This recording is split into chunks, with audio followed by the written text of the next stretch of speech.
Hello, welcome to Miss Peepers Reading Corner. I'm Katrina, aka Miss Peepers. I was just checking everything was doing the thing it was supposed to do. um, Welcome to Miss Peepers Reading Corner. Let's talk about books. Today we have a fun, maybe sad, maybe aggravating, frustrating, hopeful, many adjectives topic, and that is five novels that I have read and enjoyed and certainly recommend, but they feel a little too real right now, if that makes sense. And if it doesn't make sense now, it will momentarily when we go through these different books. So they are all, yeah, they're all almost science fiction, or dystopian or futuristic in some way. And I'm excited to talk about them. But the first thing I will say is just for content warnings. Like right now, the world's not in a great place, and for those of us who live in the United States, which I'm going to be really upfront, is going to be the focus of this narrative, um, because the United States does not feel like it used to. Um, if you don't know what I'm talking about, you probably either don't live here or we're not seeing the same things, which is okay. That's perfectly fine. And so I'll talk through a bit of what I have observed. This is not meant to be a political discussion, but reading is inherently political, so it's not going to be political in terms of like a party or anything like that. But I don't think at this point that you can really discuss books to any depth without putting some of your views out there. And so that's just what BookTube is becoming in my mind, and I don't think that's a bad thing. But it can be a scary thing. So what I'm going to say is, if we disagree, that is okay. People can disagree. I just ask that you be, polite, civil, constructive in the comments, whether you agree with me or not, both with me and with each other. But and also I will say, just from a content warning perspective, like some of these books have some dark content, some distressing content in them. And so, as always, please look after yourself. If you either need to close down this video at any point, I totally understand. I have plenty of videos that are brighter and more cheerful, and or that have different topics that maybe aren't as challenging for you at this moment, and that's perfectly fine. Or if maybe some of these books you're like, yeah, that sounds great, but I'm not going to read it because of XYZ, and that's also fine. And that can do with content warnings or just with general topic, because not everyone likes the same books. You wouldn't know that sometimes looking at BookTube and BookTok and Bookstagram, etc. But not everyone likes the same books, and that's perfectly fine. There are so many to go around. So I think I've prattled on long enough on this topic as far as introductions. So let's get into our first book. And I'm starting a little bit lighter because we are going to delve a bit into some unpleasant things, but we're going to start with Jurassic Park by Michael Crichton. And to save my arm strength, haha, look at me being an organized streamer. So Jurassic Park probably does not need a ton of introduction. Can you see it if I put it right there? Oh, look at that. Look at that. Expert framing. Okay. So Jurassic Park likely needs no introduction, but just in case you have not either read the book or its sequel, The Lost World, or seen one or more of the many movies that have sprung into an entire franchise based on this first novel, or some of the TV series. Like there's a lot of stuff out there. You've probably come across at least some of it. But just a quick recap. Jurassic Park follows a group of people who are visiting as sort of a pilot this new theme park. A very wealthy man with vision has built this company and hired scientists to figure out how to clone dinosaurs based on DNA trapped in mosquitoes trapped in amber. And he's built this theme park slash zoo type thing that has a bunch of dinosaurs, including our favorite, the Tyrannosaurus Rex, but also velociraptors. This is why people know what velociraptors are, I think, in the general public, and also can pronounce the word. And I think this book and the franchise that sprung from it has inspired a lot of people to learn more about dinosaurs, which are very interesting, and also um, even inspired some people to go into paleontology, which is pretty cool. Um, there was a time when I thought I would be a paleontologist. That did not happen, but that's probably for the best. All things considered, I don't do well in the heat, so I would not do well with digging up bones in the desert.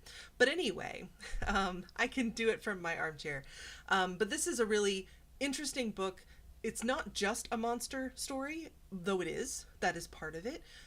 One thing that I really like about this book, and a lot of similar monster stories or horror stories, because this is kind of a mix of science fiction and horror and thriller, is that it has layers. So if you were in a mindset where you just want to have the dinosaur romp and like the running and the like seeing the beautiful majestic creatures and that kind of thing, you can do that. You can also, if you're feeling a little bit more introspective perhaps, or critical of society, you can dig in some more. There's a lot in here about there are a lot of themes in here about science and doing things. Like there's the famous line from Dr. Ian Malcolm, as played by Jeff Goldblum in the films, saying, you know, you spent so much time thinking about whether you could do something that you didn't think about whether you should. So that's definitely a theme throughout this book of, yeah, we brought back dinosaurs, but did we think about what impact that would have on society, on the ecosystem around this park where they've been built. And also, there's so much we don't know about these creatures because they have been extinct for so long. There's a lot we do know, but there's more that we don't. So how does this link back to real life?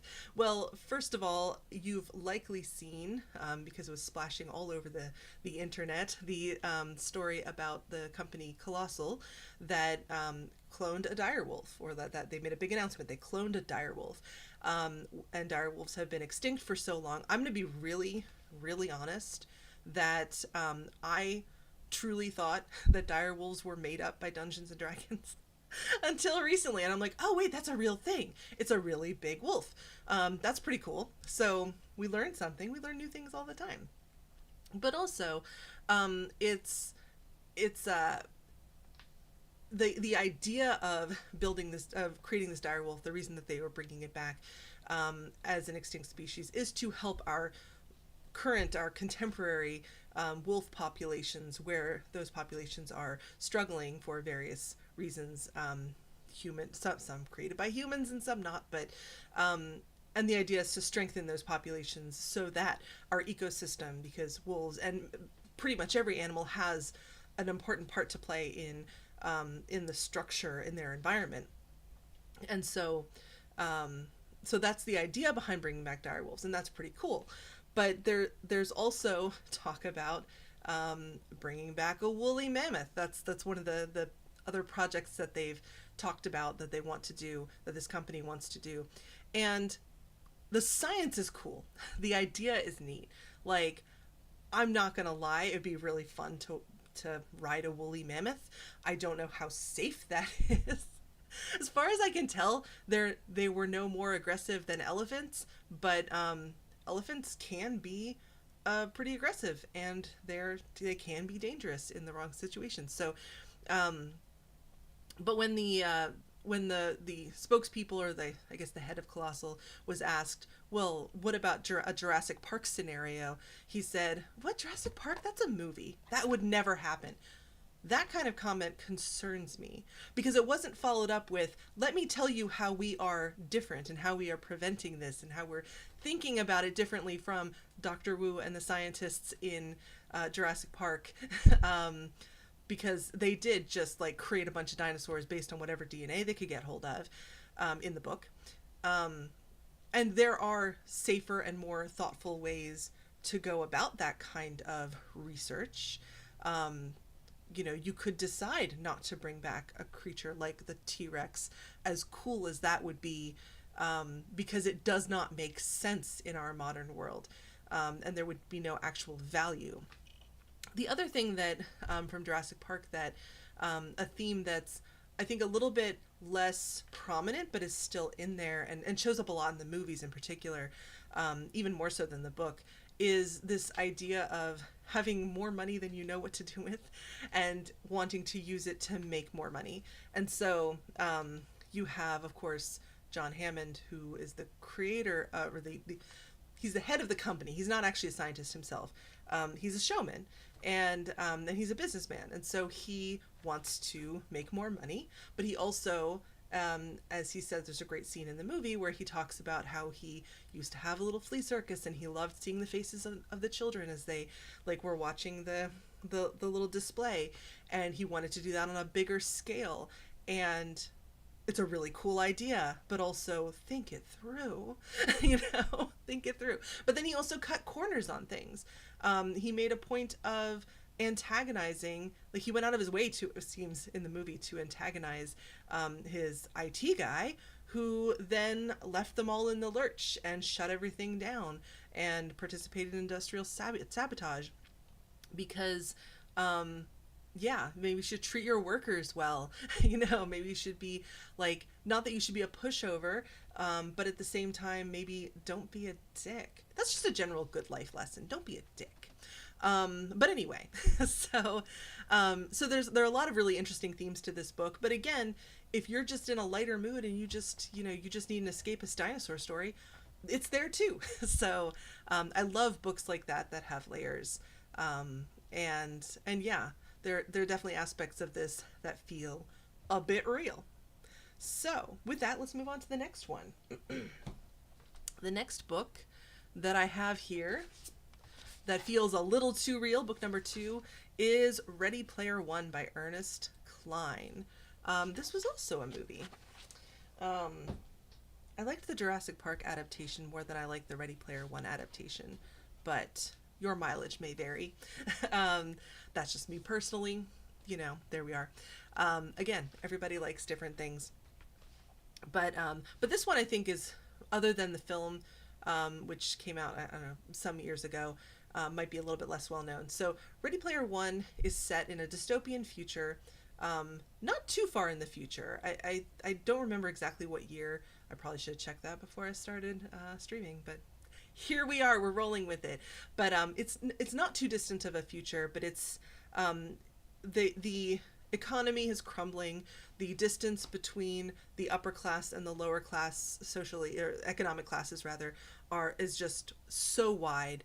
And there is really advanced virtual reality technology that allows people not only to play games or hang out like online with each other, but it also is used for classrooms. It's also used for knowledge workers, for people who don't have to be in person. It makes it easier not to be in person for things that don't require like a physical presence. And so a lot of life happens on the internet, on this system where people have avatars and walk around and do different things. And because it's a computer simulation, essentially, I hesitate to call it a game, although I think that's, if I recall correctly, that's where it started in the book. But it's become part of everyday life in the same way that the internet is now part of everyday life for the vast majority of people. So our main characters are our primary character, player one. Our primary character lives in this caravan park where the different like trailers are stacked on top of each other. You can kind of see that in the. Let me point. There we go. Point in the right direction. You can kind of see that in the picture on the front here, that you got the different like trailers and caravans stacked on top of each other. So it's really and that's because everyone is really poor. They don't have a lot of options, and there's overcrowding. The population has exploded, and basically life outside, like life in the real world, kind of sucks for a lot of people. And so people spend as much time as they can in this VR space. And then one day, a prominent tech billionaire dies, and part of his estate is that he's left a prize somewhere, and behind a series of puzzles, and it's scattered throughout this virtual universe. So it's a scavenger hunt, essentially a virtual scavenger hunt, and the idea is that anyone can participate, and whoever gets to the end first, essentially, wins. And the person wins, I think, his company, plus a bunch of money, of course. And so our main character is one of the people who is trying to through the puzzles and to solve everything. And it's a really neat story. The puzzles are fun. There's a lot of nostalgia to, like, games, and not just video games, but also physical games like Dungeons and Dragons, things from the 70s and 80s. And like it's a fun story. Where it connects to real life, I think, is in a couple of places. Of course, first, the technology, that virtual reality is not quite as good as it is in this book, but we're headed in that direction, potentially. Like the ability to spend a lot of time, not just online exists now, but in a virtual reality where you have an avatar, where you do kind of walk around on a little pad, like a little walking pad, and can interact with things. Like that is a realistic thing that could happen sometime soon. Even I'm not an expert on VR or how quickly it's moving, but I know it's moving quickly, and so, like, that's something that could happen theoretically. And there's a pretty good chance that could happen. Also, the thing that I found really interesting is this. It's kind of a modern fairy tale.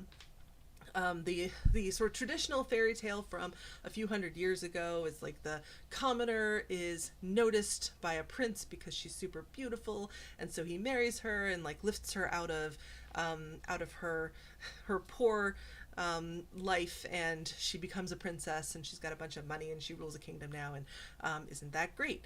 And this is the modern version of that, where, like, a prominent billionaire selects, in this case through a competition, but selects a normal person, a poor person, if you will, and elevates them by giving them a bunch of money and a bunch of power.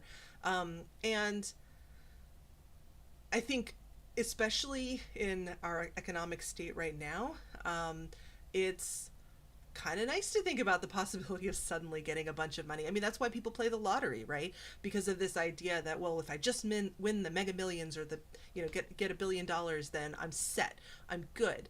And I'm not going to sit here and say money can't buy happiness, because, quite frankly, that's a very privileged position to be in.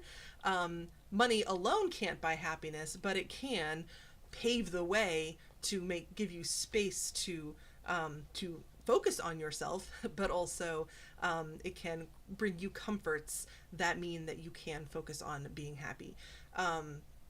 So that's a different tangent, but the concept here of different people vying for this prize, it feels very realistic. I think if one of our tech billionaires, or any of our billionaires, in any industry, decided to do that, people would be clamoring to win that prize and to be the next, insert very rich person here. I don't really want most of their names in my mouth, to be perfectly honest, right now. So, but anyway, but this also is the fairy tale of the benevolent billionaire. And not to say that every person who has a lot of money does bad things with that money, although we are certainly seeing now that a lot of them do. They've always done that, to be really clear. That's always been a thing. But I think it's becoming more and more visible to the general public. And so while there certainly are philanthropists, there certainly are people who pour a lot of money into charitable causes and into building up communities that have fewer resources. Like, that's a great thing, don't get me wrong. A lot of times it's not just because they want to. They also get tax breaks, they also get this and that. So anyway, all of that is to say that that I could totally see something like this happening, and and the paths that are followed, because not everybody in this book, not everybody who is trying to get that prize is actually in need of that money. Many of the people are, because many people just in general are. But then there are also, and our primary antagonist is someone who runs a company and wants that money for himself. So like we've got you have people from different angles trying to do this stuff, and you see that advantage that the person who runs an organization, he has people who work for him trying to get this prize for him. And the idea is like, well, if you find it on behalf of this company, you can't have the prize, but you can have a portion, like we'll give you something. And it just feels so incredibly realistic. It's like in Charlie and the Chocolate Factory when is it Veruca Salt's father who has all the people in his factory opening chocolate bars until they find a golden ticket, and the ticket is for his daughter, and like it's unclear what the worker got for finding that ticket, maybe like a vacation day. Like that's kind of how capitalism works. But anyway, fascinating book, lots of fun. But again, this myth of the this myth of the benevolent billionaire is, I would say, a criticism of it. But it's been a while since I've read the book, so I'd be curious to read it again and see if that feels like a criticism from the book as well. I just honestly don't remember. But really good book. All right. Moving right along to book number 3. This should surprise no one. 1984 by George Orwell. This is an iconic dystopian book.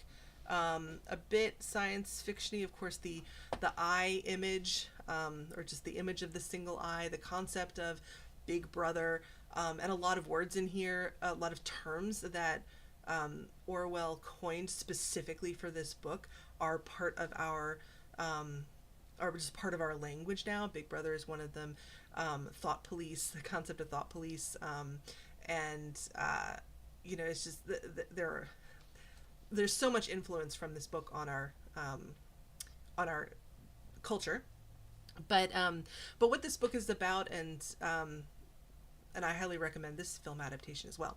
But this book follows a man named Winston who works in the Ministry of Truth, and his job is to rewrite newspaper articles, like archived newspaper articles, based on changes to the way that the government wants people to think about an event. So, for example, he might have an article in front of him that says this country A won this battle in the war that's going on. There's this like amorphous war going on in the background between a bunch of countries, and the article might say, oh, country A won this battle, but then a few weeks later it's more convenient for the government and the propaganda machine if country B won that battle. So Winston goes in and he makes the updates to the article and submits it. And then so anyone who's looking for a historical, like a record of the news, they find the rewritten story. You can't find the actual story. And so it's a story about a government that is so focused on making sure that people believe certain things and obscuring history and gaslighting citizens into thinking like, I remember reading the story and it was different, but maybe it wasn't, because now this piece of paper that I've printed out from this system says something different from what I remember it saying. Maybe it has always said this. And so this gaslighting. And then there is also an organization called the Thought Police, where basically the concept Big Brother is always watching. There are cameras everywhere, and there are people listening everywhere who turn people into the government because they are doing something that is counter to what the Thought Police want people to do. So there are strict rules about how you can conduct yourself and things you can talk about and opinions you can have. And so it's a really dark and kind of scary and beautifully written, really well done story that, yeah, is kind of terrifying. And if you run afoul of the Thought Police for whatever reason, you're just picked up and you disappear. and your neighbors don't know where you are, your family doesn't know where you are, your friends, you're not really supposed to have like close friends, but like nobody knows what happened to you. You're just gone, and you may reappear with a completely different mindset from when you left, or you may just never reappear. And I think it might be kind of obvious, this idea of picking people up off the street and shipping them off for no apparent reason, without any kind of trial, any kind of due process, any kind of even reason for doing that. That is happening in the United States right now.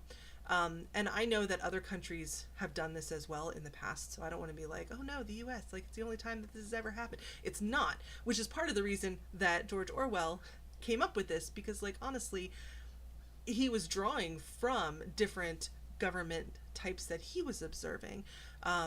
For example, at that time, the USSR, the Soviet Union, I forget exactly what it was called at that time. I think it was the Soviet Union. But he looked at how certain communist governments, for example, operated, and that those practices are in this book. And we're starting to see some of that stuff now, and that there's those sort of fascist leanings.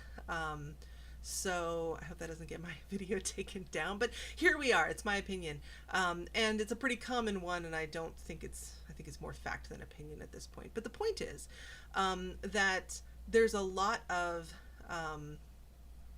that kind of stuff going on right now. And also with all of our devices, while I don't believe that there is, at least at this point, a big brother that is always watching everything that we do, so much of what we do is digitized. Not just things like this, like I'm making a video on the internet. I know it's going to be on the internet. I know it is on the internet. It's available for people to watch. But when you go on your phone, like you could be connecting to things and maybe not even realizing it. People hack into systems and steal data, and like so much of our life is online. Our bank accounts and our jobs and our taxes and our records of all the things that we have done over the years, our addresses, our phone numbers, our everything is digital pretty much. While it is possible technically to live a non-digital life, especially in the West, it is almost impossible. Like it's very, very difficult. If you really, really want it, you'd have to really want to, and you'd have to have a very solid plan and probably a fair amount of privilege, especially economic privilege, in order to make that happen, because you've got to do your job. Most of our jobs involve computers in some way. Your car has a computer in it, most likely, unless it's an older vehicle. Like it's everywhere. And I say this not to be scary or to be like spooky. I know there's an ongoing joke on the internet about like, oh, my FBI agent, I hope my FBI agent saw that, something like that. And I don't think it's that bad for every single person, but the truth is that the possibility is there, and if we're not careful, that possibility can be exploited. And so I think it's really important to remember. I say as a person who wants you to come onto the internet and watch her videos, but it's very important to remember what you're doing on the internet and think about how you're protecting yourself and your data. So that would have been a really nice segue to a sponsorship if only I had a sponsor, but that's okay. One day perhaps. But anyway, 1984, top tier dystopian novel. It's a classic for a reason, and it still holds up, even many decades later, even though many decades after 1984, which we're getting here. It's just taking a little bit longer than Orwell perhaps thought. All right, my next book, I don't have the dust jacket. Sorry. I'm gradually getting better at keeping dust jackets, but this is one of the reasons that I have the little images here. This is The Handmaid's Tale by Margaret Atwood. And of course, with the adaptation on Hulu, a lot of folks are familiar with aspects of this story. Even if you haven't read the original book, although I highly recommend it, this is where we're gonna get into some fairly dark territory. So just to be aware, this book has a lot. So just content warnings again. That this book, of course, has a lot of sexual and domestic violence in it, as well as themes of oppression and fascist sort of governments, dictatorial governments, and so just again, be aware of that. But getting into this book, we follow a woman who we know only as of Fred, and she is a handmaid. And so this is set in a dystopian future in which there's been some sort of medical event, virus maybe, bacterial infection. I'm not actually sure, and I don't think Atwood really gets into it in a whole lot of detail, but there's been some sort of medical event that has caused a lot of women to go barren. And so many women cannot have children, like cannot naturally bear children. And so I do want to pause here as well and say that this book is written in a gender binary. It's from the 80s, I want to say, is when it was published, the early 80s. And so I know a big criticism of a lot of sort of gender dystopia is that dystopia often leaves out every gender other than male or female, and also doesn't really get into the trans experience either. So I do want to caveat that this book does not. I haven't seen all of the series. I know that the series definitely took some turns away from the original text, so maybe the series has some of that experience in there. I don't know for sure, but I hope so. I hope that if they have not gotten to that they will. I think it's still running. Is it still running? Anyway, I'm full of confident information in this video. But anyway, so just to be aware that this book discusses gender only in a binary, but basically anyone with a uterus, chances are very good that you cannot conceive a child. And so in the midst of this crisis, and there must have been other things going on as well, but in the midst of this crisis, a group of people staged a coup, took over the United States, renamed it, and changed the way that the society is structured. Changed the way the society is structured. Now, Of Fred is old enough. I don't have a great sense of her age. I want to say she's probably in her late 20s, early 30s, because she is of childbearing age, but she is old enough to remember the way the country was before and to remember the shifts. So we do get a little bit of insight into how things changed and how quickly they changed. But the societal setup is that you have wealthy people up at the top, shocker, as always. It's a patriarchal, it's an explicitly patriarchal society. We have a patriarchal society now, but it's explicitly patriarchal, with the idea of men are better, men are higher, men have more value, women's value is in making babies. But the problem is that not all women can make babies, many cannot. And so there's this caste system where the wealthy men, they have their wives, and if you want to have a baby, if a couple wants to have a baby, which many do because it's considered a badge of, it's considered valuable, you get a handmaid, and this handmaid basically is your birthing vessel.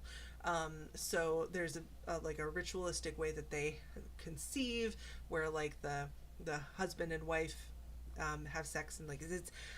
You know what? I'm not going to describe that on my video. It is disturbing. But basically the idea is that the husband impregnates the handmaid, she bears the child, and then the child belongs to the couple, and then the handmaid is shipped off to her next assignment to have a baby for another couple. And it should not be surprising that handmaids do not choose this life. It is slavery. It is forced, and it's incredibly distressing. And then people who turn against the system, who speak up or who rebel or try to run away, are publicly executed. And there's just a lot of this is definitely a book about oppression and about gender, but there's also a little sprig of hope in it, but not much. So, you know, things to be aware of going in. There's also a sequel to this book that Atwood wrote, I want to say like 5 or 6 years ago, that is follows a different character and kind of walks through how this came about from a different character's perspective. That is also quite interesting. I still like the first book better. I think the first book is stronger personally, but they're both very interesting. So, how is this like today? Well, one thing I will say that is that Margaret Atwood made a point, and she said this in interviews, that she made a point of not putting anything in this book that has not happened somewhere in the world before, or that was not happening at that, may have been happening at that time in certain parts of the world. And so what she did though was she took these different types of oppression, these different types of violence or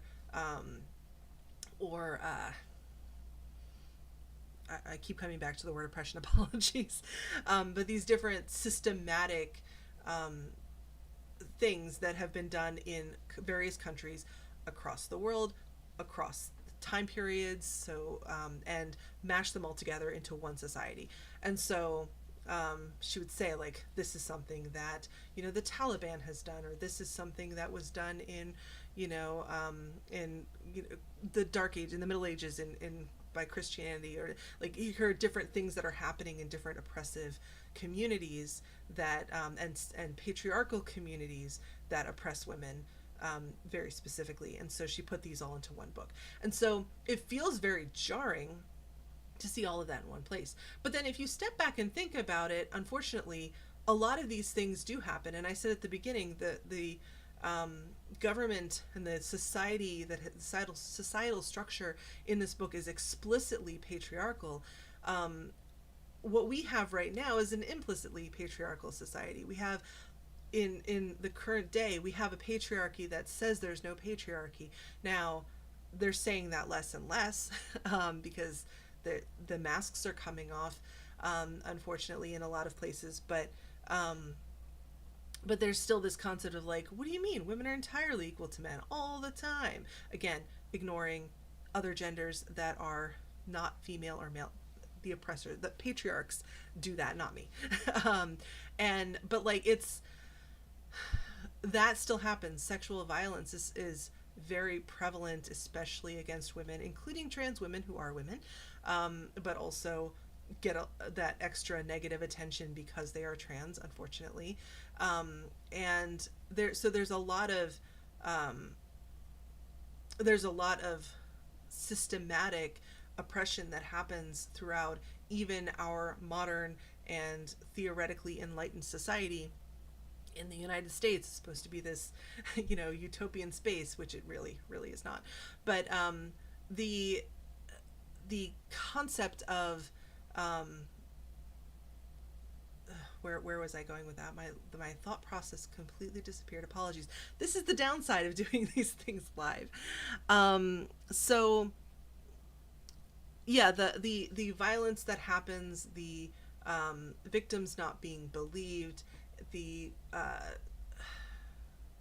guess just the general gaslighting of the patriarchy is very, very prevalent. And I think a lot of times people don't talk about it either because they feel shut down, or they feel like they won't be believed, or because they feel like they can't do anything about it. And that's really unfortunate. Like we definitely currently do not live in this Handmaid's Tale society. Thank God. Thank all of the deities that have ever existed. But unfortunately, it is a possible future. But it's one that we can stop if we speak up, if we take care of ourselves and take care of each other. And not just women, but men as well, but all genders, taking care of each other and looking out for each other, and listening and believing when things happen or when someone experiences something. So it still can be stopped. And so, yeah. So this is definitely, this book is not for the faint of heart, to be perfectly honest. I reread it a couple of years ago. I read it first in high school and reread it a couple of years ago, and it definitely hit different as an adult than it did when I was a teenager. But it hit hard both times. Not surprising, because it is a very challenging and difficult. It's a difficult content, not difficult writing, but difficult content. So, but if you're feeling up to it, it's a good book, and I definitely recommend it. Okay. All right. One more book. So this book I just finished a couple of weeks ago, and I'm gonna do a dedicated. It's got a sequel, so I'm gonna do probably a dedicated video when I have read the second book as well. But this is Parable of the Sower by Octavia E. Butler. So I it's no secret, if you have hung around on my channel, that I adore Octavia E. Butler. I am a recent fan, having started reading her books a few years ago, and I just, wow, like everything she has written, everything she's published that I've read so far is just amazing, and is like an instant favorite. And this book is no different. So and I this has been on my list to read for a little while, but I picked it up when I did because I read an article about it, that said, "Hey, by the way, this book that was published in the '90s. This book is set now," and I was like, "No, that can't be." And literally, it is. It starts in the summer of 2024, and progresses throughout the years after that. The book covers quite like several years, but so it goes into our future as well. But it was interesting to think about a book from the '90s describing the time we're living in right now, and it seemed like a really good time to read it. And so this book is set in what was at the time the future, and there's a lot that's happened that makes it a different world from the 1990s. It is set in the United States, as I think as many of Butler's books are, but it's set in the United States, and the much like Ready Player One, there's a really a bigger divide between economic classes, and people who are sort of in what I guess would be considered a middle class space, live in gated communities that they have gated because they need to keep dangers out. There's a lot of poverty. There is a lot of drug use. There is the government can't really be trusted. If you need a police officer, if you need a firefighter, if you need an ambulance, you better be ready to pay for it. Not only to pay them to come out, but also to pay them enough that they prioritize your call, and actually come and help you when you need it promptly, rather than showing up a day later when it's too late to do anything. And so this is the society that our main character lives in, and a lot of people have just like lost faith entirely in really in anything in everything, and also it's very, very expensive to live. There's at one point in the book where our protagonist Lauren is talking about how she saved about $1,000, and that should feed her for about 2 weeks if she's careful with her money. And I'm like, that's ridiculous inflation. But that's the point. It's, yeah, incredibly inflated prices, and water is very scarce, and so it is expensive. Corporations run a lot of things and run these little towns where they invite people to work and live, but it's basically indentured servitude. And so, which is only, as we know, like half a step above slavery. It's a terrible way to live, and an unethical way to run an organization. But in this society, no one's stopping them, so they do it. And Lauren, our protagonist, is she's the daughter of a pastor, and her father talks, of course, a lot about religion. He is a Christian, and she listens to him preach, and she thinks a lot about her own faith and her own definition of God. which differs from her father's. So she is thinking through her own belief system, and she's pulling from different religions, and she's pulling from different ideas that she has come across. And her central premise is that God is change.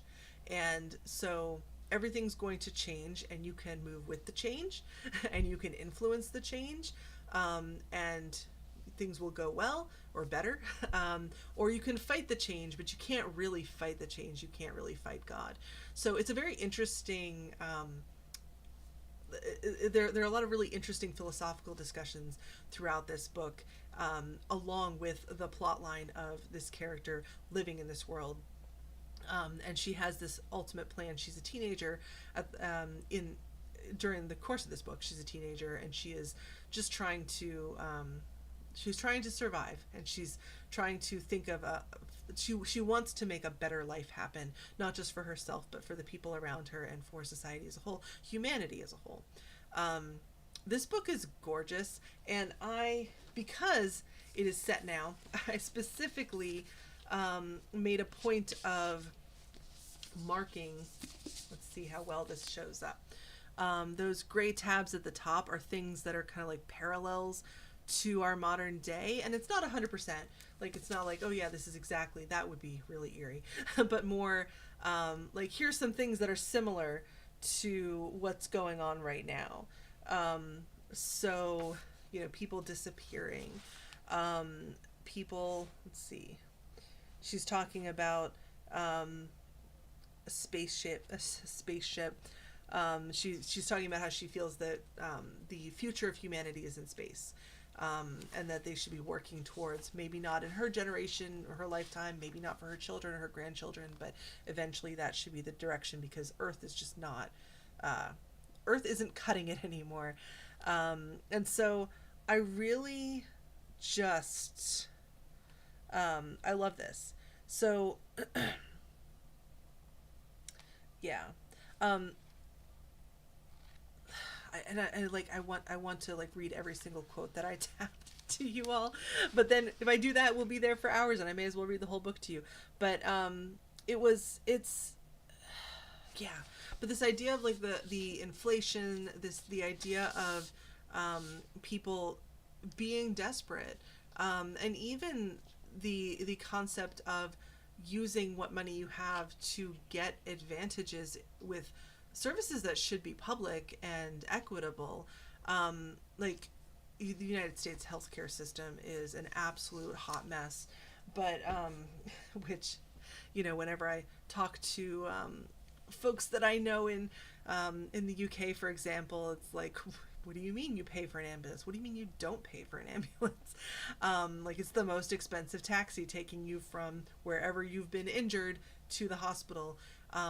And like, that's not something that Octavia Butler made up. That is a real thing. While you don't have to pay for police and firefighters everywhere, corruption is real. Corruption is a real thing. There are, public servants who can be bribed to show up or not show up in scenarios. Like, I don't think it's rampant in the way that it is in this book, but it certainly happens. There's some discussion, and I'm hoping to get into it a little bit more in the second book. I'm not sure if Butler does that in the second book. This was actually meant to be a trilogy, but she unfortunately passed away before she could finish the third book.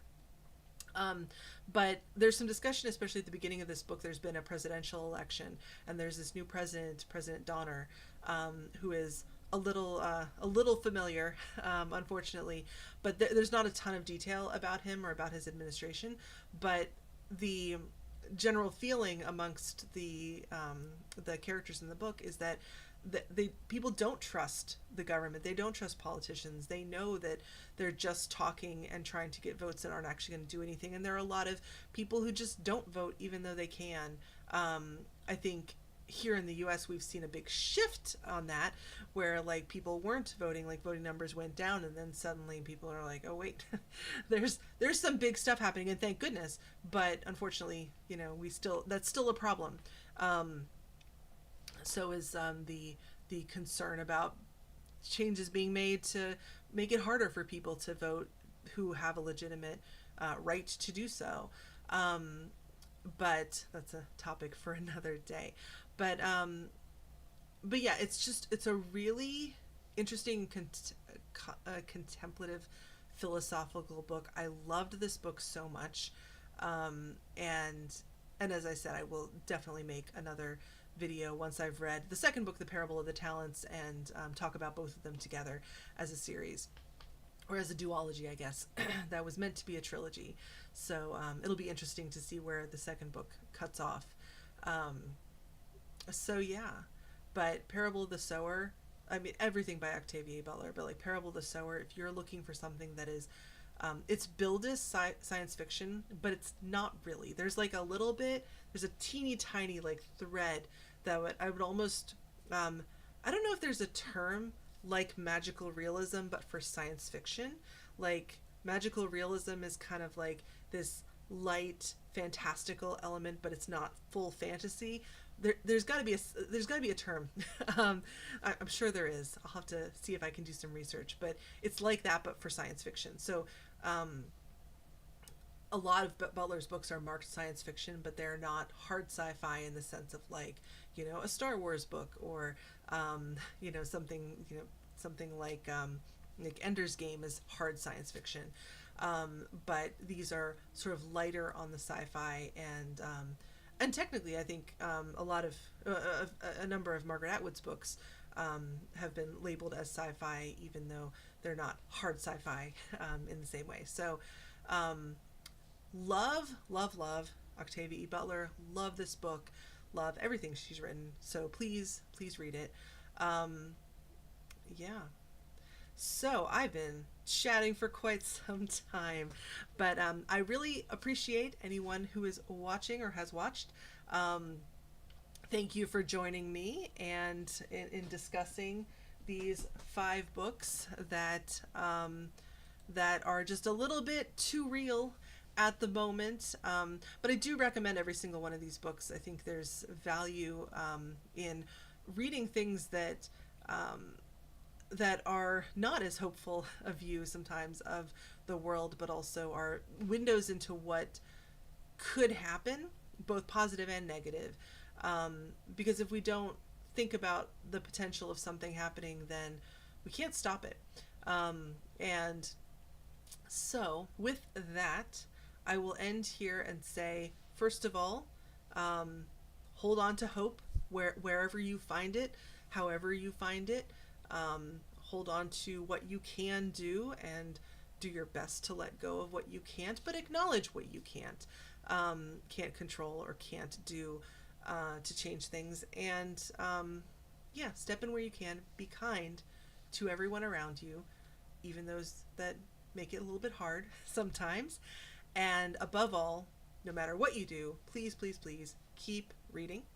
And I will see you in the next one. If I can find my outro.